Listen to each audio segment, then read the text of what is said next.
Okay guys, it is time for another Halloween Horror Nights 2025 update. This is all going to be about Horror Unleashed, right? HHN Vegas. A couple weeks ago, we released that video of kind of the Trans World panel with kind of the team talking about more in depth of what this experience is. Now there's another panel that happened at a different convention, so we might have a recording of that also. So I trimmed it down for you guys to give you like the good info within it. It's interesting to kind of hear their thoughts and thought process about how they created the experience. So on that note, it's time to talk about the Halloween Horror Nights shirt of the day. This is going to be the Ghostbusters Frozen Empire shirt from last year. You guys have already seen this commercial pretty recently, so we're going to show you a fun behind the scenes clip of a classic HHN year. Hi, I'm Mackenzie Westmore, and we're here on the set of Face Off with the creative directors of Halloween Horror Nights, John Murdy and Mike Aiello. All right, so I gotta ask, I've seen a lot of incredible horror movies and shows come to life at Universal Studios Halloween Horror Nights, but what made you decide to create an event experience based on Face Off? I'm personally, one of the things I'm a big fan of on the show was your twisted version of Alice in Wonderland. Oh, and I'm a Lewis Carroll nut. But I think there's so many that we all, we picked and choose different ones, but that was one of the ones I was drawn to. For the Orlando event, we're doing a massive scare zone, an outdoor scare zone. I've got a particular attachment to one of the contestants from past seasons, Laura Tyler. Okay. She was a makeup artist for us prior to being on right. Face Off. Yeah. So I imagine one or two of the characters that she's created will be featured in that scare zone. Yeah. I don't even know if I ever told you this story, but one of the first times I was at Halloween Horror Nights and screaming my head off, was already losing my voice. A zombie then came up to me and got right in my face. I screamed bloody murder. Somehow we got entangled. Okay. And I ended up falling onto the poor actor. He started screaming because I'm screaming on the floor now in his face and he's screaming at me. It was my best experience ever at Halloween Horror Nights. That's a zombie faux pas. I think the great thing about haunted attractions in general is, yes, they're terrifying, but what's the one thing that happens after every single scream is usually laughter. And that's like the best, 1-2 punch, I think, in a haunted attraction is just the terror and then that fun mixture that only a haunted attraction can bring. It's cool to hear both the different, what you both attach to. Yeah, well, it's two different events. The fact that we've got a lot of fans that want to go to both events. They'll travel and to they Orlando. do. I mean, that's the crazy thing about it is they'll fly to Orlando and see Halloween Horror Nights in Orlando, then they'll come to LA. Oh yeah, There's people that, well, there you go. There you go. For a horror fan, it's like a nightmare come true. We say on Twitter we got coast-to-coast horror domination. Absolutely. East Coast, West Coast. Can I be one of the first to go through? Oh, you better be. So yeah, it's gonna be all the audio, but I put B-roll of like scare zones and houses so you guys have something to watch while also kind of listening to the audio about what they kind of, exposed about the new HHN experience coming to Vegas. So on that note, enjoy. A little bit about Horror Unleashed. So Horror Unleashed is a 10,000 square foot warehouse rising as we speak out of the Nevada desert that is going to be home to 4 immersive walkthroughs, bars, themed eateries, themed retail, all under one roof. This is leveraging our very successful Halloween Horror Nights content for a new year-round activation. This is also one of our first new ventures. For us, new ventures is an exciting new part of our business. You might have heard of our Universal Kids Park, also happening right now in Frisco, Texas. And so as we are covering the light, so too we must cover the dark. Let's talk a little bit about the decision to make a horror destination. What do you guys think, maybe going down the line, makes horror so evocative and such a great potential year-round destination? It's the excitement of it.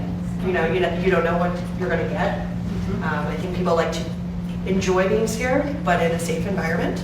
Hence theme parks and roller coasters. And this is just a much more extreme version of that. I have this theory that haunted houses are the original immersive experience, right? Like when you talk about any theatrical experience, the whole goal is to get the guests and audience to connect emotionally. If you're watching a movie, you want to cry, you want to feel joy, you want to feel sadness, but when you're talking about horror, you want them to feel afraid. And that fear feels good. And people like being afraid. And I think that's what makes horror that immersive theatrical experience, and that's what makes it possible year-round, because fear is not seasonal. Fear is something that we can experience 365 days a year.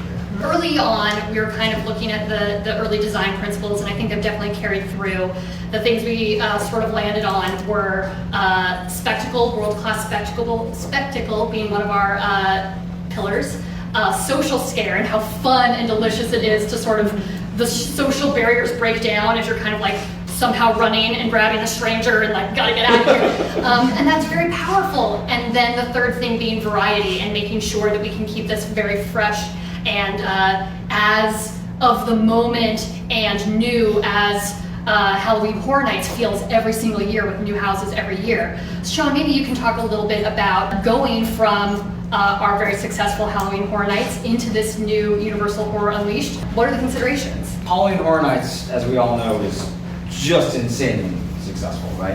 And it builds upon an insanely successful industry of haunts that is just across the entire nation. You go to any major city in the US and some major cities overseas now, and haunts are a staple. But there is a piece that's kind of missing, right? Like even at Halloween Horror Nights, you're walking into Universal Studios. Roller coasters, maybe Hogsmeade's in the background. It gets even worse when you're at a local haunt. I don't know if you guys have ever been to a local haunt, but you spend time standing on the sidewalk in the cold, like in the middle of the night. You walk through a mall in order to get to where you're going. You want a place to hang out afterwards, but you get kicked out and you're just in the parking lot with your friends. Well, that was kind of fun. Can we like get a drink and talk about this? No, you can't. Get in your car and go to a separate bar. There's this dream, I think, that all people in the haunt industry have had, including us and Universal and the creative director, TJ Manarino. I don't know if you guys know TJ, he was in that clip. He was a home haunter 45 years ago. He's been doing this forever. And that dream is being brought to life here. And the idea is really simple. Never break the immersion. What happens when you walk into this space, and from the moment you walk in to the moment you walk out, you are completely immersed in that world of horror. One overarching storyline that connects all of the houses as well as the space in between. Interactive characters that bring out storylines that you would never get when you're just trying to wander through the streets of Universal or going through a parking lot at night. What happens when you take all of that and you give guests a place to go before and after? Because that's part of the scare, right? The best part of the scare is that suspense. Let's do that. Let's hang out right before we go into the house and talk about it. Let's go into the house. Let's get terrified. And then when you leave, have that moment of catharsis where you can hang out with your friends and go, God, wasn't that amazing when Jack jumped out at me? Or when this thing fell or this huge crack happened? And that experience together afterwards is what that recap solidifies that memory and makes it special. You get to do that over and over at Horror Unleashed. Every time you leave the house, you get to recap. Every time you leave the house, you get to think about the next one that's coming up. And that's what makes it special. This one continuous immersive experience. I think it's the dream coming to life. As we are looking at this, a lot of this was business as normal for us. We're building an attraction somewhere. And at the same time, a lot of this was completely new. We're in a new venture, this is a new space, a lot of unknowns. So how is this similar to our day job designing roller coasters, and how is it different? I think in the case of Las Vegas, right, we're now in a new footprint for us, leaving our Orlando or our Hollywood kind of home bases and engaging in a new location.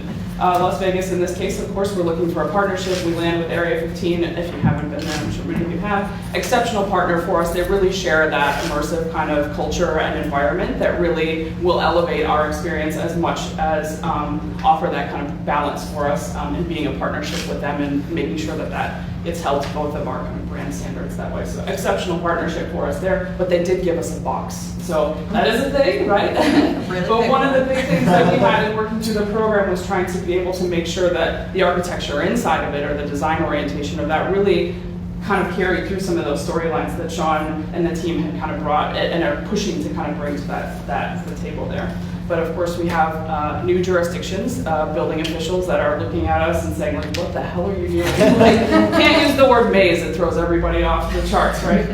Maze like or exhibit is a little bit closer. Yeah, exhibit, we landed towards some other words that maybe were more amenable to our building official partners, and even with our design partners, we found that a lot of them had never even been to Halloween Horror Nights. So we're starting from square zero with them, and it's like, let me talk about this maze. We're also going to call it a house. We're going to tell you about how you're going to exit it safely. We're going to tell you about how all these things happen, and really building on some of our entertainment archives with decades of legacy kind of haunts that we can share photos of, but also from just various postings that we found from a number of our fans, being able to kind of introduce them to the concept and being able to share that and build that trust and relationship. Also evolving from this kind of temporary installation to a permanent one. How does that transition happen, and what are the key things that we needed to kind of focus on to pull it all together at the end? But really, in this case, of course, leaving Hollywood, leaving Orlando, it's that relationship with these new partners that was really important to being able to deliver the success, being transparent, really exceptionally over-communicating all the things, and being able to share with them the passion and the stories that we are so excited to bring to Las Vegas. Excellent, that was awesome. So, the facility is a slice, obviously show similarly having to find that duality between the 20-year plus build, rigorous GPS and OPS we tend to apply to things. How is it the same and how is it different on the show side? A bit of a learning curve, I think, for a lot of us. I primarily do the attractions in Hollywood, but working with our entertainment partners in Florida, all wonderful. We all do things so fundamentally different. Our codes are different, the GPS is different. So I was really trying to figure out how to speak that same language was first and foremost. They generally run a little bit more fly by the seat of your pants. We generally run more by our show element list, to be very particular.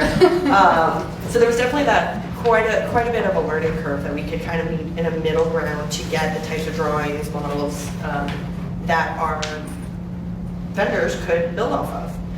And having, as Corey mentioned, that communication was incredibly important. And in my situation, after about a year, I handed it over to Sean, and now it's been his problem to figure it out. So I will let Sean take it from here. I think it's exactly as Abby said. There is that transition. There's growing pains, so to speak. But it is important to recognize that these haunts, these mazes, these stories, and these worlds, they get an energy from that organic character that is born out of that scrappiness, right? So much of it is about finding stuff that you thrift off the streets and things like that, and shoving it in, but then making those things safe within our space. And the huge, I think, hurdle that was harder to communicate than others is that there's just so much in each one of these haunted houses, right? Even though the footprints are, we have this massive coaster going up here, this massive footprint, it's so complicated and all that, but we have over 40 individual rooms and sets that we have to figure out that are each different, that are each unique with their own sets, with their own props, and that, I think, is what makes this such an interesting and mandatory collaborative process, right? It's organic, it's got to last forever, it's got to be safe for guests, but also it's got to feel dangerous and scary and put together. And as someone else mentioned, generally in temporary experiences, guest breaks things, they can fix it pretty easily. It's harder, especially being in Las Vegas rather than in one of our home bases where we have our tech services teams, the team who built it, they're there. In this case, it was also trying to find ways to account for that, make it a little bit more difficult to damage or hurt yourself on or anything like that, because we don't have that quick overnight, okay, someone will be in at 4 o'clock in the morning to, reattach this or something like that. So we had to Absolutely. figure out some of that out. Oh, well, even the ambition to be open, you're right, even our own HHNs, what is it, Monday, Tuesdays tend not to be a thing, we do some triage, so how interesting. Knowing our audience and knowing the great group we have here, both Universal Kids and of course this has opened up sort of a new vendor opportunities. So we're able to look at maybe vendors we haven't normally in the past, or niche and really look at vendors more geographically. So most of your vendors, if not all, are first-time Universal vendors. Yeah, when we were approaching kind of Las Vegas, we really needed somebody who knew the fabric of the community and could be able to bring that to the table and offer us kind of that extension of ourselves into that realm, and that is proving really valuable to us for sure. Knowing that we're not fully announced, but with the privilege of this awesome group, what are you most looking forward to, or what do you think is going to surprise people on August 14th? Honestly, the thing that is most exciting for me is knowing that when those doors open, that's day one. It's not going to look the same a year from that point on, because yes, we are all experts. Yes, we know what we're doing. 30 years of haunt experience, etc., etc. Doesn't matter. Universal Horror Unleashed is a completely new product. It's not out there anywhere else, and nobody knows exactly how it's gonna work. That to me is so exciting, because it's going to grow, we're gonna nurture it, and when we do that, we're gonna need passionate partners to come on that journey with us. We're gonna need people who want to learn and grow and transform this into what it's eventually going to be. I think we can all picture what this might look like September, October. It gets a little bit fuzzier when we start thinking what this looks like at Christmas, on Valentine's Day, on Mother's Day, and I think that's super exciting and cool. Awesome. Corey, what about you? Yeah, I'm gonna kind of lean into a little bit of what Abby said. For me, I've been passionate about horror for many years, and being able to tie this together in a full-on project is really exciting. But I do recognize there are several people that don't engage with this kind of genre on a regular basis. And what I think is really important about being in Las Vegas, we get to kind of touch our toe into it just a little bit. You're saying like, I'm gonna go with you and I'm gonna get this little bit of Universal experience, and it's just this little side thing, that hustle that I went to from Las Vegas. I didn't have to go to Hollywood to spend a lot of money, or Orlando to spend a lot of money, but I can get that experience at my own pace, right? And I think that's really important, and being able to introduce a genre to people that maybe didn't think that it was gonna be something that they're gonna enjoy, but in the end, you know, you continue to challenge yourself visit after visit, and you're going to feel that same sense of passion and exploratory suspense that everyone else in the end has learned to kind of come and love. That'll be really great. Corey, you spoke about engaging with the fabric of the community of Las Vegas. I was curious, to the entire team, what did you learn about the Las Vegas audience, and how did you need to adjust your thinking with intellectual properties that have been historically successful on both coasts? Vegas is America's playground. You know, you have to keep that in mind. This is a little bit more of an adult community, you know, visit tourist-wise, than what we typically get at our theme parks. So we were able to, I think, push some boundaries a little bit more than we can standardly. So that I think has been fun. It has also, of course, you've got to keep in mind, you know, there are certain rules, and we're not trying to push anyone away, but you know, sex sells. We're in Vegas, and, there's lots of things to see. So it's also like, you know, keeping in mind, we have to pull people away from the strip. How are we going to do that? What are we going to utilize? And we were lucky to be able to use Universal Horror. Everybody knows classic Universal Horror. It's a little different from standard HHN. Yeah, and I want to echo a little bit, and again, going back to the sort of leading ideas at the time, was like Vegas is ephemeral. Vegas changes like crazy, and I think when things make big, sort of like permanent steps in Vegas, it can be feast or famine. It's a very, it's a boom town. So making sure we're sort of built to be dynamic, and that's where that sort of seasonality and other things come in. The world-class spectacle, we're not competing with other theme parks right now. We're competing with Cirque du Soleil. We're competing with other types of entertainment. So I think maintaining that spectacle was important to us. And then again, we have now 30-ish years of really cool IP relationships. And I think we actually had an embarrassment of riches where many of our partners wanted to be a part of this. And we had to be selective, but I think that just speaks to the future and all the fun activations we can do to bring in those brands. For somebody that's been part of the genre since House is #1 in Orlando, and being a guest walking through, what would be the one new experience as a guest that I'm going to take away that I know I've experienced 30 plus years of houses in Orlando? What do you think this is going to bring me as a guest as a takeaway? There are interactive moments within the experience that will take the storyline and the guest immersion up beyond what you would normally experience at HHN, and we are given those opportunities because we have a more intimate space to work with and a more controlled guest flow. Did you guys make any design choices kind of purposely for social media? We kept it in mind. We definitely kept it in mind.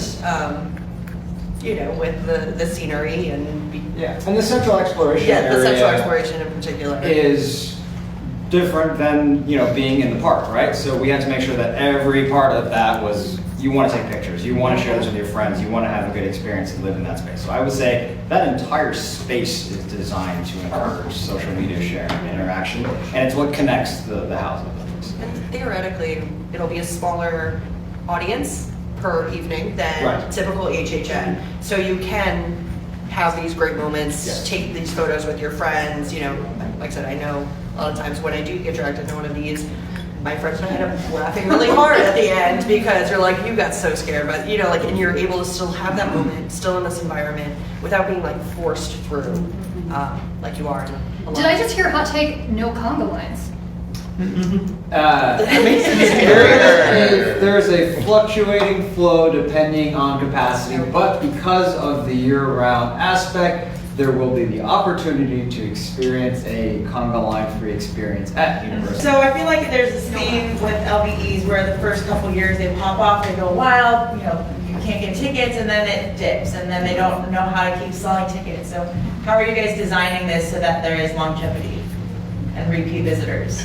It's everything we've been talking about in terms of the IP selection first and foremost, the immersion of the story, the fact that we will have interactive elements that go above and beyond what you would normally experience at Halloween Horror Night. And it will change as the years go on. I mean, I don't want to say too much, right? Yeah, I mean, we're not naive to it either, and Shelby even touched on it, right? Like, that February part is really important to us, and we're going to make that just as important to our visitors as much as our design challenge. We are building this facility that the individual mazes are kind of, maze areas are more like black boxes, so that we can continuously change out our IPs as needed, you know, seasonally, like we mentioned. I think, you know, there have been some funny, interesting IP ideas for different holidays.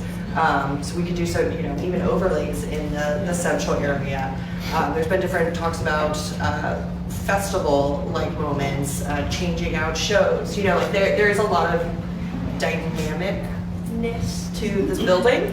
Like we said, it was kind of just a shell, and then we built some really big rooms. But also shout out to our Wild Optimist friends where we stole some ideas from them. Part of it is like, yeah, we want to have interactive content that goes beyond what you would experience just in the mazes. That's also part of it. Invite them, they can come, but our operations partner, they know Vegas is going to keep them on their toes.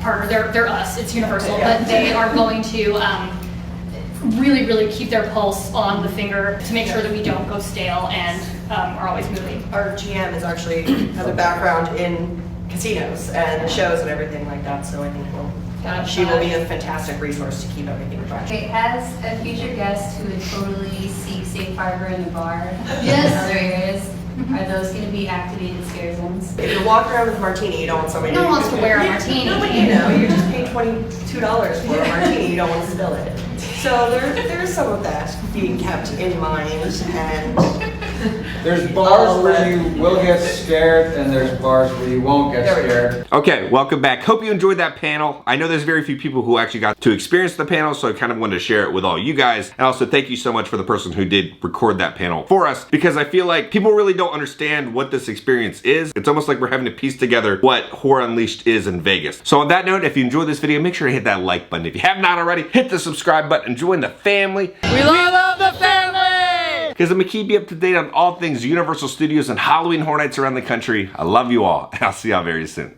Haunted houses.